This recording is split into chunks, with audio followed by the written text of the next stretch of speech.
Hello bachon, let's read the question. The question says consider the following statements about C60. Statement 1 is all the carbon atoms are equal and they undergo sp2 hybridization.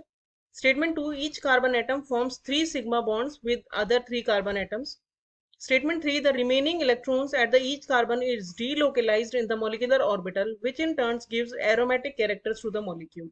The correct statements are option A, both 1 and 2, option B, both 2 and 3, option C, both 1 and 3, option D, 1, 2 and 3. So first of all, we will check the key concept of the question. So what is C60?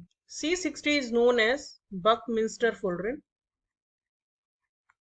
and it is an allotrope of carbon. Allotropes means a form of carbon which has same properties like other forms, same chemical properties like other forms graphite and diamond है, but इसकी जो physical properties होती हैं वो different होती हैं as compare to those. और C60 जो होता है वो 12 पेंटागॉन्स एंड 20 हेक्सागॉन्स का मिलके बना होता है और इसकी जो स्ट्रक्चर होती है that is very similar to soccer ball. अब हम इस क्वेश्चन का अगर कंप्लीट सॉल्यूशन देखें तो इसमें क्या होता है कि 20 हेक्सागॉन रिंग्स होती हैं जो कि ऑल्टरनेटिवली हेक्सागॉन और पेंटागॉन दोनों रिंग्स से अटैच्ड होती हैं, जबकि इसमें जो 12 पेंटागॉन रिंग्स होती हैं वो सिर्फ हेक्सागॉन से ही अटैच्ड होती हैं और वो 5 हेक्सागॉन रिंग्स के साथ फ्यूज्ड होती हैं. Each carbon atom sp2 hybridised होता है.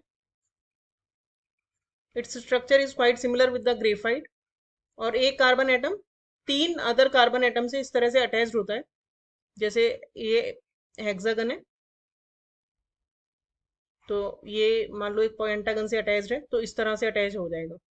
तो यहाँ पे ये वाला जो कार्बन है, अगर हम इस कार्बन की बात करें तो this is attached with 3 carbon atoms. अब क्योंकि कार्बन के जो 4 वैलेंस इलेक्ट्रॉन्स होते हैं कार्बन के पास, तो 3 तो इसने बॉन्ड बनाने में काम ले लिए यहाँ पे और यहाँ पे, लेकिन एक इलेक्ट्रॉन इसके पास अभी भी बचेगा. ये इलेक्ट्रॉन जो है वो डीलोकलाइज्ड होता है और it gives aromatic character to the fullerene ring.